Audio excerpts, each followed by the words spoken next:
Dambalii jaalalaa. Dambalii jaalalaa.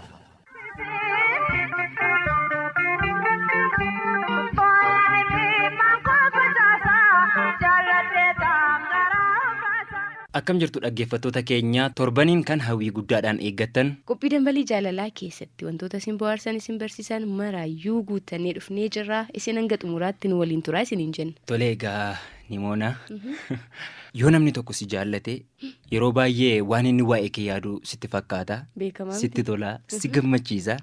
Akka tasgabbiin sitti dhaga'amu si taasisa jedha hayyuun xiinsammuu J.S. Scott jedhamu tokko. Ammam dhugaadha sitti miira akkamii mul'ata yoo namni tokko si jaallate? Miira akkamii mul'ata jechuun kee waan gaariidha. Inumaayyuu yeroo hunda akka inni waa'ee koo yaadu anuma waan of fuulduratti ilaalaa jiraatu wayiin itti fakkaata. Humni jaalalaa jabaadha egaa. Humni jaalalaa egaa humna kamiyyuu caalaa. Kan waraanaa kan nama aangoo qabu kamiyyuu caalaa jabaadha. Sirriidhuma namoota wal jaallataniif garuu isa qofaa miti bar. Isheen jaallatamtes inni jaallates gama lachuutti iyyuu wanti kun inni waa'ee koo yaada yeroo hundumaa na jaallataa. Yoona kana bakka hojiillee jiraate anuma yaadaa jira. Gaaffii kanas deebiste malee gara kootti. Gama lamaanitti waan hin oolledha. Hundumtuu jaalalaaf harkan kennaa jechuudha. Dhugaadhuma. Mee egaa gaaffii keerraa kaatee waa hana yaadachiiste deebii kee kana yoon jechamaan si ibse akkam? Baay'ee natti tola meenaa jalqabee ka. Bara durii jedhu. Jedhi yookaan isin jenne loltuu beekamaa kan amma ajajaa akkuma jennee egaa aangoo olaannee fi loltoota keessaa lolaan hedduu beekamu kan hundaa hoogganu kan gaggeessu ni jiraami. Kan namni kamiyyuu sodaatu. Akka amma jeneraal fa'aa jennu kana. Nama akkasiitu ture. Namni kun haadha warraa qaba. Egaa nama kana waa'ee isaa yoon si ibsuu yaalee warrumti isa wajjin hojjetan yookaan ammoo warrumti loltoonni akkasaallee hedduu isa sodaatu. Itti dhiyaatanii wajjin haasa'uudhaaf maal jechuuf baay'ee ulfaata maaliif baay'ee nama jabaa goota namni kamiyyuu ittiin hiiknedha. Guyyaa tokko haati warraasaa kun dhuftee fuula isaa qaqqabachaa isa wajjin haasofti hedduu rifatani maaliif egaa nama kana kan isaan akkatti isaan beekanii fi akka yeroo haati warraasaa si bira dhuftee inni ta'etu waan garaa garaati waan ta'eef gaafa isaan raajamanii akkamitti akkas ta'uu danda'a jedhanii deebii maal deebisaaf sitti fakkaata? Yaaltu. Deebisaa maaligaa hawwii guddaadhaan eegaa jira. Loltoonni kun hedduu rifachuu isaanii dhageera yeroo isheen deemtee isa qaqqabdu jechuudha. Wajjiniin taphattu. Innis deebii akkamiin laateef sitti fakkaate. Kan isin na beektan hidhannoodhaanii. Isheen kan na beektu yeroo homtii narra hin jiraannedha. Namoota itti akka jechuuti humna jaalalli qabu. Hangam akka ulfaatu ibsee jira.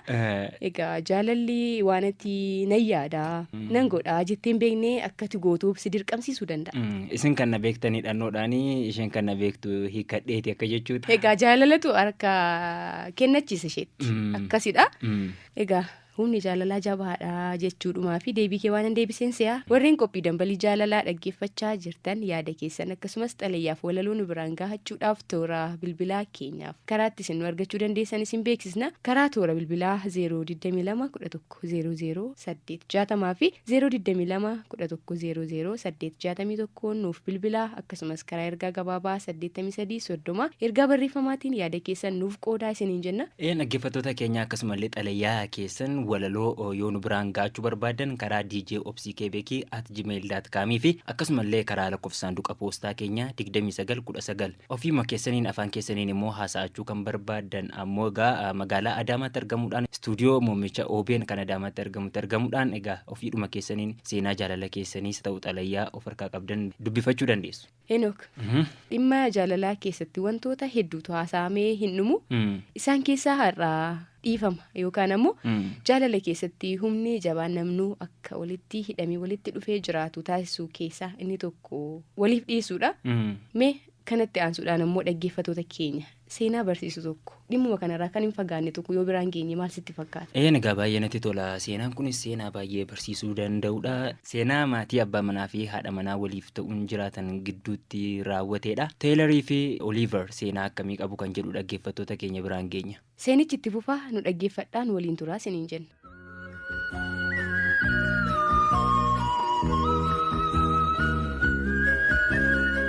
Oliiverii fi Teeler jaalalaan walitti dhufanii bultii ijaarrachuun waliin jiraatu. Oliiver dheeraa dhaabbii toleessaa bifa miidhagaa qabudha. Haadha manaa isaa Teeleriin baay'ee jaallata. Ishiinis akkasuma. Erga bultii ijaarratanii abbaa manaaf haadha manaa ta'uun jireenya waloo eegalanii waggaa 11 lakkoofsaniiru.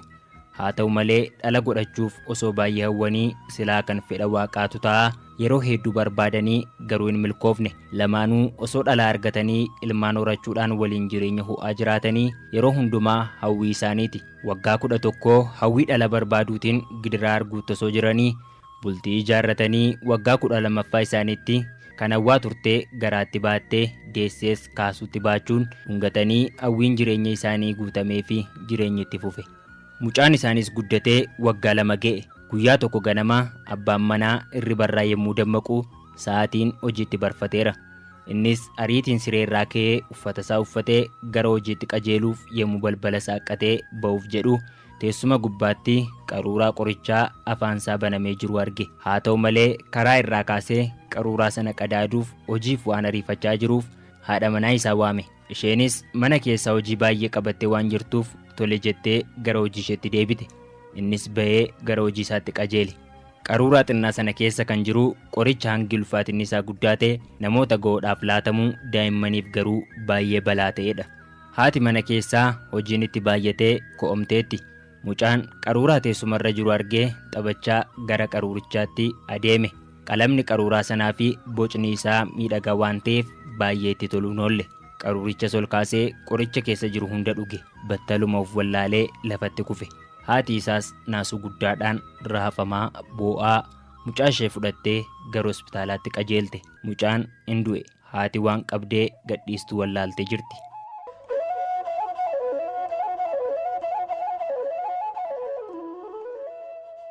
Sababni gurguddaan lama waan gootu ishee wallaalchiseera. Tokkoffaa waggaa 12 guutuu hawwii fi dharraa guddaadhaan dhala argattee firii gadameessa ishee du'aan dhabuun gadda laphee namaa cabsuudha. Inni lammaffaan ammoo abbaan manaa ishee ganama yemmuu manaa ba'u qaruuraa qorichaa sana karaa irraa akka kaaftu itti himeera. Isheen garuu hin goone. Sababa kanaafis mucaa ishee dhabdeetti.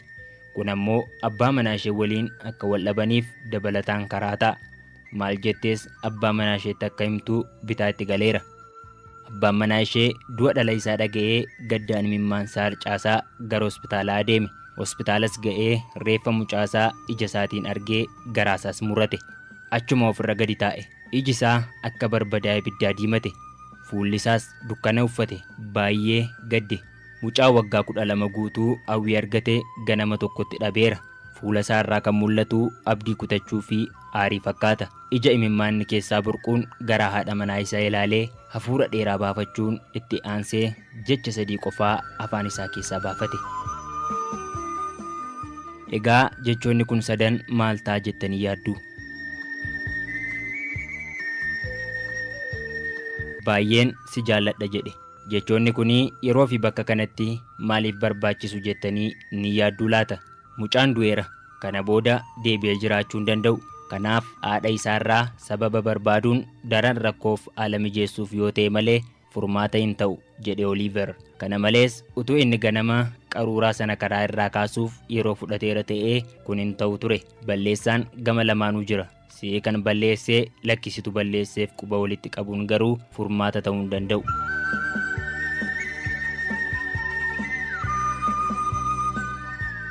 Yeroo tokko tokko rakkoodhaaf sababa taanee itti gaafatamummaa jalaa baqachuuf ammoo osoo quba walitti qabnuu yeroo keenya gubna. Kanaaf dhiifama waliif gochuutu filatamaadha. Qooda dhiifama gochuu jibbuudhaan yaaddoo fi dhiphina baay'isaa ilaalcha jibbaan namoonni hedduun jireenya yoo ilaalan addunyaan keenya daran rakkoo hammaataa fi walxaxaaf saaxilamti. Kanaafuu dhiifama waliif gochuun hinaaffaa, sodaa fi shakkii irraa bilisa ta'uutu carraa guddaadha. dhiifama waliif gochuun hin ulfaatu, waliif dhiisaa.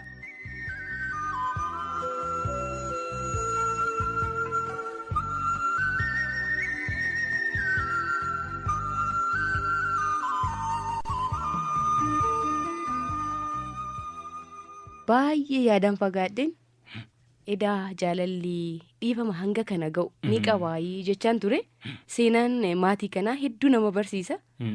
Al tokko bare sababuma xiqqoo sababan kun irratti namni yeroo wal dhabee sababa boora'uu jaalalaa diigamuu maatii yeroo ta'utu jira. Seenaan maatii kanaa garuu hedduu nama jechisiisa. Dhaggeeffattoonni keenyas waa hedduu ergaa guddaa irraati fudhataniiru jennee abdii guutuu qabna. Kan isin dhaggeeffachaa jirtan qophii dambalii jaalalaa raadiyoo OBN irraa isin bira qaqqabudha. Seenaadhuma kanarraa sirba hin fagaanne isaaniif qindeeffanneeti kan nuti jirru. Sirbaa weellistuu Saaliyaa Saamii fi weellisaa jireenyaa Shifarraa wal wajjiniin weellisan mo'aan jaalalaa jechaa isaan weellisan isaanii waffeerri maal jedha? Ayyaana sirbichaa isin hafeerraa isa waliin turtii gaarii.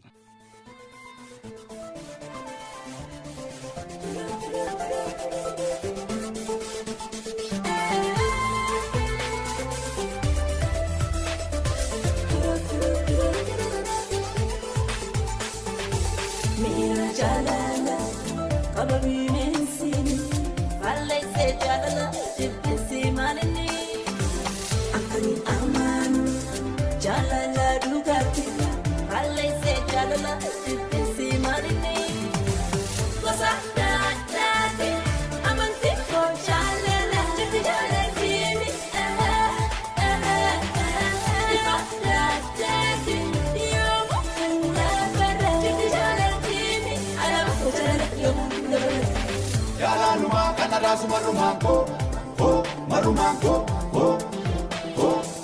kana josu na ukise pita fongo, marumanko, si jala te onneni, si ben agaran, sumaya ta samuni, jala lupa kanamudi, siti musoda juli, kamfate dokwa juli. Jalala dugani sumana gagaji suwajuni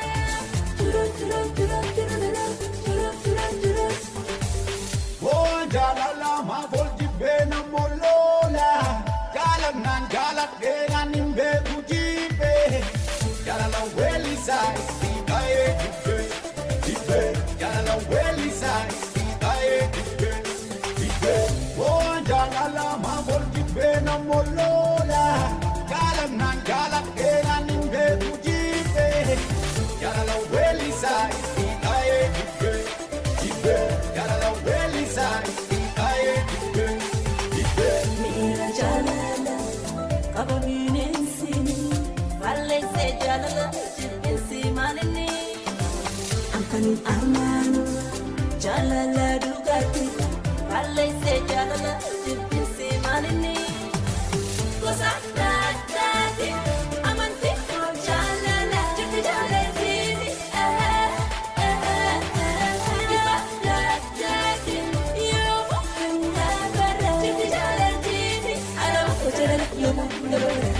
Jalaluma kana rasu marumanko,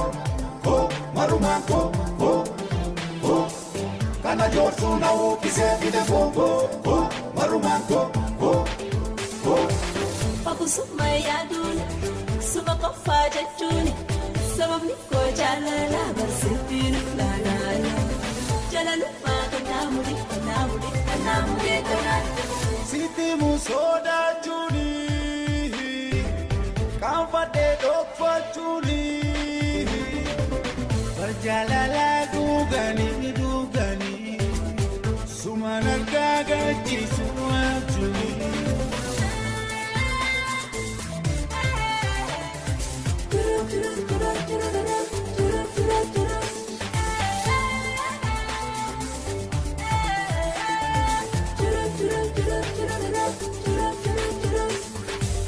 Oh jalala ma volji namolola jalanan jaladeenan imbe kujibe jalala welisai ikae dibe dibe jalala welisai ikae dibe dibe oh jalala mabol dibe namolola jalanan jaladeenan imbe kujibe jalala welisai ikae dibe dibe jalala welisai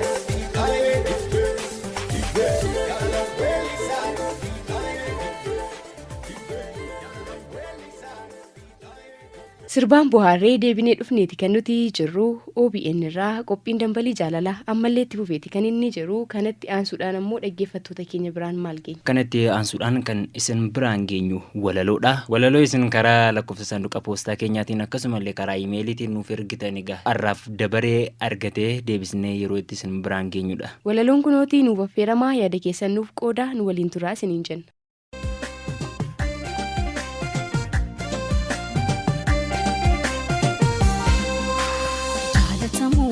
Jaaladheen beeku kanaan dura dhibee nama jaalate amma reefu yoonan argaa jira jaalatamuu dideen jaaladhee kunuun mamtaraara egaa gahaanii darbuu qaqqabeen argaa jira waa maraa na hina rifadhu maaloo yabaddi gaakiyya bareeda Ani siif maaliin taane yeroo barbaaddee dhuftee keessa kootti buufatta eeyyama tokko malee na keessatti hafuurfatta barbaaddu dadhabsiistee feetuun nanatti horta barbaaddu gaggabsitee feetus onnee kee qulqulluu jaalala keetiin soorta ansiif maaluman taane akka ati gammaddutti onnee kan koo siif bane si waliin jiraachuudhaaf mirga guutuu siif kenne keessummaa jaalalaa koo godhee si affeerradhe kumaaf kitila keessaa si qofaatiin filadheen si waliin jiraachuudhaaf jireenyuma jaalalaa si waliin dabarsuudhaaf lubbuu koo tokkittiiyyuu yoo mararsiifadhe ati garuu mu'amuu kiyya beektee akkan siif harkalaadhe boojuu kee ta'uu beektee akkan sitti of laadhe yoo barbaadde dhufteetu akka sontuu kanniisaa laphee koo irra marsita akka dheebuu bishaanii lubbuu koo gaggabsita akka harkisa lafaa barbaadde anaan dhaabda akka bubbee birraatti yoo feete na darbita akka feete gooteetu ana keessa burraaqta dheebuu jaalala koobsan barbaaddu na obaasta yoo feete immoo callistee dheebuu jaalalaa sana hawwiidhumaan na waadda ati mee maal nan goone abaargamoo falaxanii kan ijaaran manuma tokkicha koo akka qaruu kanan jaalladhisuma feetu siifan jiraadha barbaadde siifan du'aa ani keetiim dhuguma guddaa koo akka kumaa bareedaa koo hanga dhibba hodhu fudhu lubbuu koo siif jedheen ofii kooyyuu nan jibba.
Hundumtinuu jaalalaa jedheetu ni dubbata garuu immoo hiika isaa nama meeqatu hubata qubeewwan torbarraa isheen ijaaramte hiika afaan Oromoo jaalala moggaafamte laphee nama hundaa keessa seentee qabattee gurraacha adiin jenne hundumarraa finiinte Egaa jaalalti kun kan namaa qofa miti, uumama lubbuu qabdu kan gosa hundumaati. Qamaleen muka irraa lama lamaan waliitee gammachuu kolfaan guuteen taphatti walariitee kan qilleensarra kaattu simbirroonni dimbiitiin lama lamaan jiraatti kun dhiirsaan kunniitiin ujummoo fi arraagessi culullee fi qurruunii makoodiif saphaliisi daakiyyeef gogorriinii waa'ee jaalalaa beeku addatti bareechanii kormaan lukkuudhaa iyyuu kuukuluudhaan gaggabee hiriyyaa isaa waama sagaleedhaan lallabee qeensa isaa dhukkubsee kotteedhaan lafa haadhee raammoo ishee afeera garaarraa isheef yaadee kormillee babbaroodee haadha waatii waammataa jaalalaan miidhamuusaa yeedaleessee dhaammataa bookkisee bobookkisee irra deebi'ee waama jaalalaan ishee bituudhaaf okaa isheetti haamaa kan lafee dugdaa hin qabne titiisnii fi billaachi jaalala dhugaa uumtee walii wajjin jiraatti.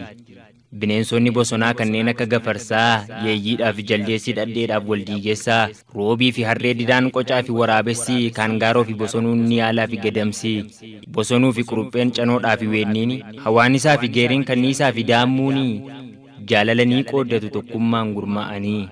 Mee waa'ee jaalalaa harree irra haa barru, beekumsa hin qabdu jennee kan yeroo hunda abaarru.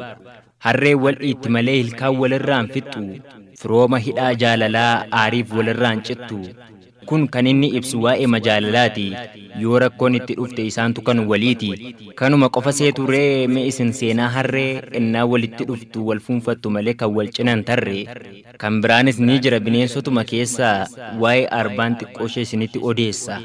Qomoowwan arbaa keessaa tokkichi innaa du'ee arba hafeetu awwaala marmaratee boo'ee dambaliin jaalalaadhaa kan namaa qofa miti mukti dhaabbachaa oolu sinqoosu jaalalatti maangoo fi abukaadoon loomii fi paappayyaanii kan ittiin wal horani wadaroo jaalalaani. Inni kun ni daraara kun immoo firii buusa jaalala walii firee labatatti fufsiisa. Garuu egaa hunduma keessaa jaalalli namaa adda dhibantaan isaa duunaan mararoon taa'ee gadda. Nyaatarraa of agabsee yaadannoodhaan miidhama qubasaa cicciniinee imimmaaniin miicama. Ofumaan of ku'umsee yaada walitti kuusa allayyaadhaaf of kennee qilee keessa of buusa. Egaa waa'een jaalalaa jecha adda addaan ibsama jaalala dhugaaf jedhee hedduutu wareegama. Egaa hiikni jaalalaa kanuma qofa miti inni kaanis maraatee wadaroon isa hiiti. Waa'ee hiika jaalalaa isa miidhame beekaa kun haaloo walii kuusee rasaasaatiin waleegaa. Jaalalli dhugaan egaa hiikni isaa kana fageenyi jaalalaa immoo jaalalaan safarama. Barsiisaa Nagaa Birraatuu Shawwaa Ba'aa Moojoo irraa.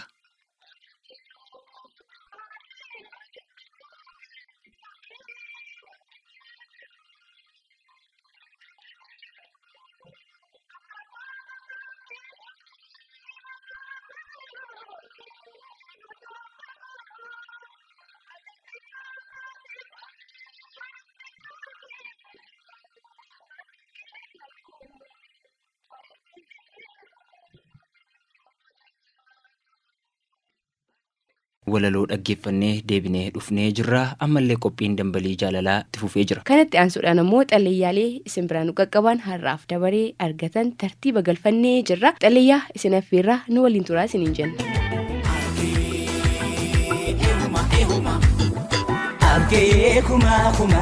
Argee kuma eega horii taatee jaalatti namaa rabbii malee namni ni jijjiirama ajabaa.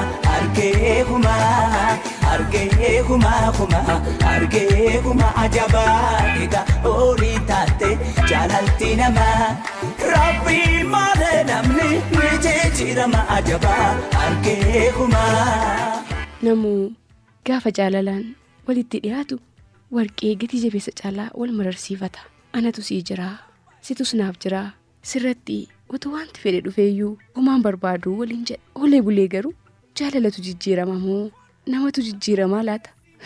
Kan kaleessaa siifan du'aa si malee jiraachuu hin danda'u yaanni keeyyuu natti jijjiiramnaan annaman ta'uu jedhee waa hedduu haasa'utu ji'a muraasa yookaan waggaa muraasa booda sababuma tokko malee ofiidhuma isaati nama kan biraa ta'ee yeroon argamutu mul'ata.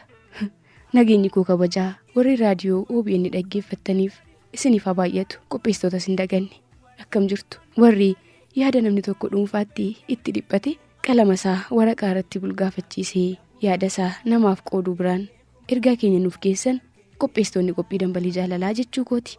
Nagaan koo isiniif haa baay'atu. akkan dubbiidhaan xalayyaa koo eegale nan beeka. Haaluma jireenyaa fi ilaalcha namni qabutu dudubbattuu nama taasisa. Kan na mudates kanarraa fagoo miti. Argee uumaa eega horii taatee jaalalli namaa rabbi malee namni ni jijjiirama kan jedhu sanatu yeroo hunda sammuu keessa na dhufa. Nama kaleessaa ati hin jirtu taanaan ani hin jiru jedhee waaqa waa meeqa gatutu sababa tokko malee namatti jijjiirama.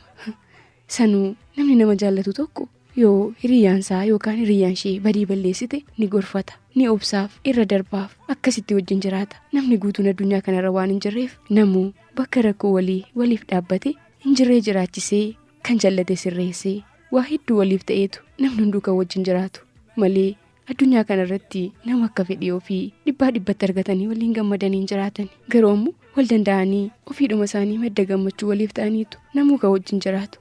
Mirroo hedduu na ajaa'ibda.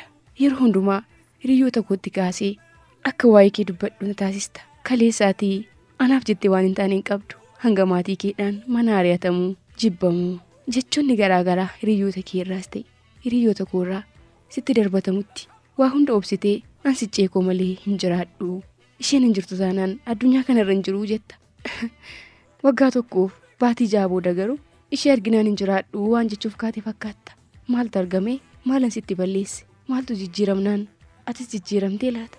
Anaafuu gaaffiidha. Namni yoo waa balleesse ni gorfama. Akka sirratuufis itti himama malee sababa tokko malee an argaa keen fedhu waan na balleessite hin qabdu garuu si wajjin jiraachuu hin danda'uun hiriyoota keessatti kolfisiisa. Akka madaalliin ati nama fuulduratti qabdu xiqqaatu taasisa. Maaliif yoo jette arraba kaleessaa waa'ee koo bakka argatte hundumaatti gaarummaa haasoftuun har'ammoo deebite hammina dachaa haasofta. Sirraan eegamu. Kanatti dhiyaatee maalummaa koo baree na wajjin jiraachuu filate siidha. Maal taate? Maal yoon balleesse nan gorsitu? Ani wanta sitti balleesse tokkoyyuu waan hin jirreef jireenya caalu akkan jiraadhu abdii guutuun qaba. Maaliif beektaa? Waaqni jaalala uume madaalliinsaas isuma harka jira. Kan miidhameef beenyaa kaffaluu fi kan miidhaa dabuun amaluma isaati. Kaffaltiin jaalalaa ansiif qabu si biraa naaf kaffalamuu baatus waaqayyo biraa akkanaaf kaffalamu abdiin qaba.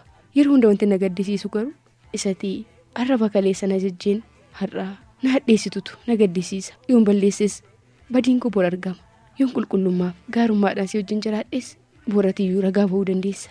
Ammaaf garuu wanta siin jedhu jiraate ofiidhuma keefuu mee of ilaali. Maal dubbachaan jiraa? Kaleessa eessan ture ofiin jedhi of madaali. Har'aaf kanuma siin jedha. An akka kee haala laalladhee ol kaasee gasi buusuu hin danda'u. Jaalala dhugaan si jaalladhe ammas yoo deebitee amala kee sirreeffattee nama taate hiriyaa kee har'a haadha warraa kee boruu ta'uuf qophiidha. Yoo diddeetti fuftee garuu dhugaa yoomiyyuu yeroo facuucamti malee ni qallatti malee hin cittu. Yoon sirraa abdii dhabees abdii kana waaqa irratti hin dhiisa. Nagaatti hiriyaa koo magaalaa Shaashamanneetti argamu mirreessaa dhaqqabootiif. Jaalalti namaa rabbii malee namni ni jijjiirama ajabaa harkee kumaa.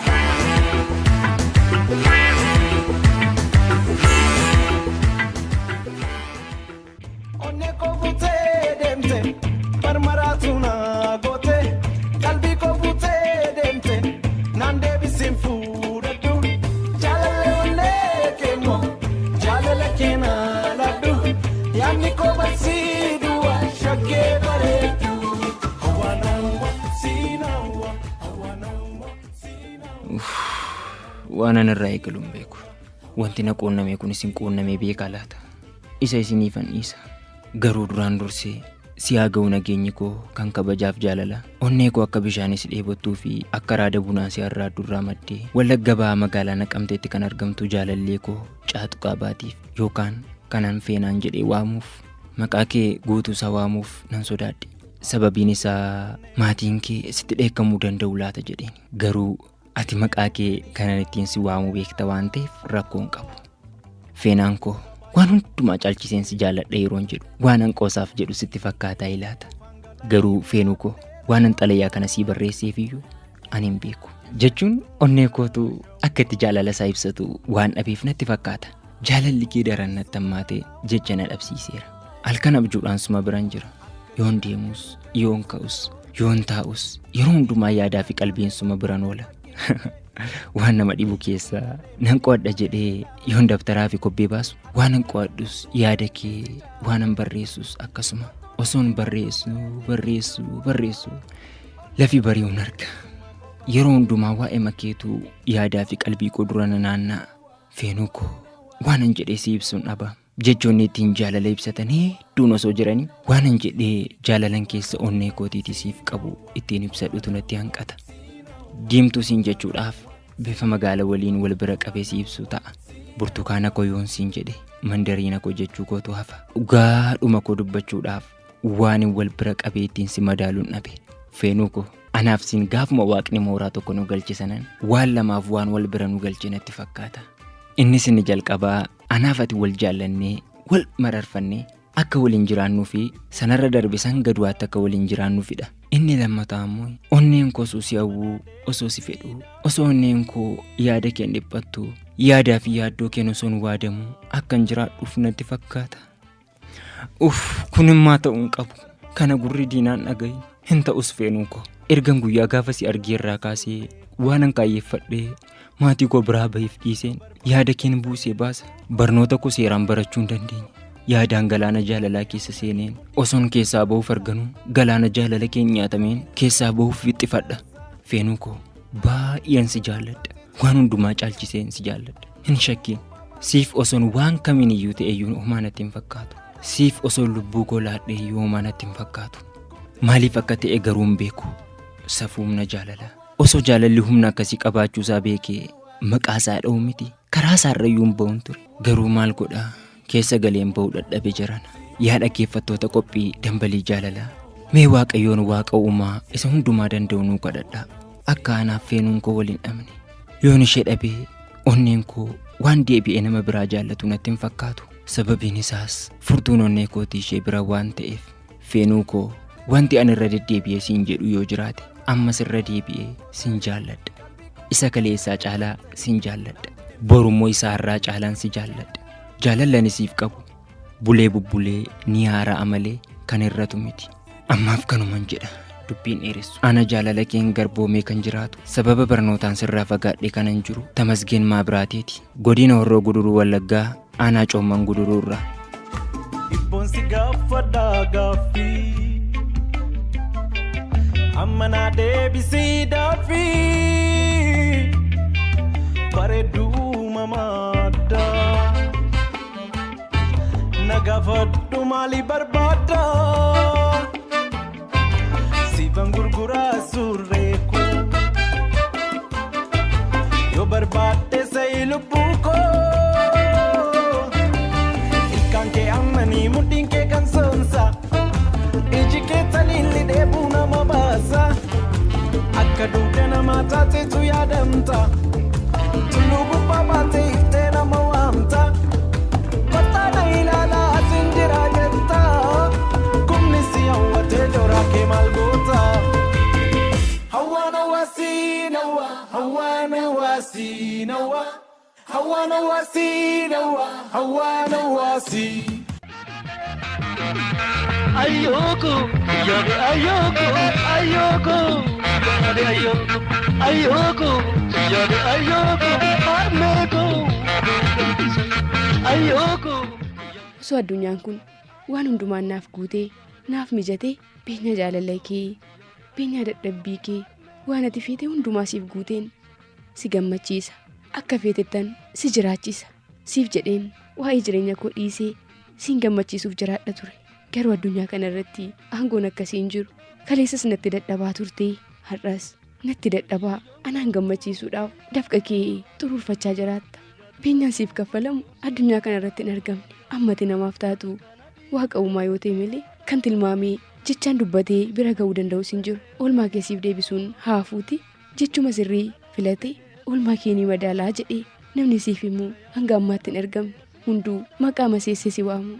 Waan dandeenye gaarummaa kee haasa'uu bira darbee beenyaan si madaaluu maaltu jirare yeroo waa'ee kee yaadu nan olladha. An jiraachuu koof sababni si akka ta'e yaadadha. Eenyutu dadhabee natti ulfaatee osoo hin jedhiin umurii guutuu namaaf jiraata. Siif fakkaattota kee malee nageenyi koo jechoota caalaa humna godhate bakka ati jirtutti bu'aa bahii dachee Oromiyaa qaxxaamuree siinaaf haa qaqqabu nagaa keetii deessuu koo harmee koo aayyoo koo siin jedha. Kanaan achi jecha hin qabu yeroo waa'ee koo amala koo kaleessaa ilaalu ammoo dandeessuu koo obsituu koo dhugumattuu haadha koo siin jedha. Maaliif beektaa osoo ati garaa naafuu hin qabaanne amala koo fokkisaa sanaan namni kunuunsee bakka irra jiru kanaan naga'u tokkoyyuu hin jiru. Aayyoo koo amala koo kadheessaan warra ollaa keenyaarraa odeeffadhee ija kee keessa ilaaluu saalfadha. Maaliif naan hin jettu otooti jireenya qannoo nu jiraachisuuf dhamaatu isan balleessaa turetu boquu ganna cabsa. Isumayyuu yoom dadhabeeraa naan jette mucaan koo amala yaraa qabdii jettee guyyaa tokko arraba keetiin baastee naasuuf ni dhokfatta na gorsita. Yeroon balleessee si mufachiisu na adabdeetu deebitee na wajjin boossa.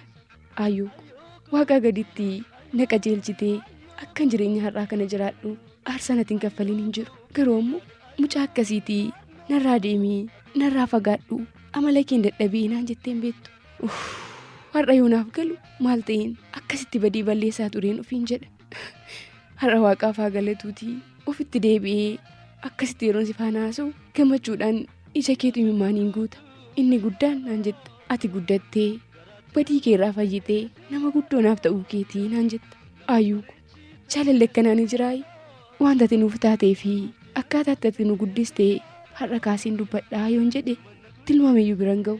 Wanta narra siin jedhu yoo jiraate siif fakkaattota keef nagaa fi umurii dheeraa na'u sinnuuf jiraadhaa. Addunyaan kun isinii hundooftee akka har'a jirtu kanatti nu jiraachisaa jirti. Jechi haadhaa jedhu haadhummaa keessaniin ibsu. Aayyuu waadaa tokkoon siif gala. Hanga si gaddisiisaa ture sin gammachiisa. Hanga natti mufatte garaan kee akkanatti gammaduuf yeroo kamiyyuu nan hojjedha. Sagalee kee jaalalaa sanaa kan takkaa namatti hin jijjiiramneen caalaatti gammachiisa. Waaqni siin nuuf kenne umurii kee haa dheeressu. Jaarii baranuuf quufi gaarii malee hamtuun sin argeeniin siin jedha. Mucaa kee ati waan meeqatti taatee guddistee namarraa taasiste abbaluudha. Magaalaa Sallaarraa haadha koo godina Horroo Guduruu Wallaggaa magaalaa Fincaatti argamtu Balaayinesh Toleeraatiif. Ayyoko yaade ayyoko harmeeko ayyoko yaade ayyoko ayyoko yaade ayyoko yaade ayyoko harmeeko aduugaatisa.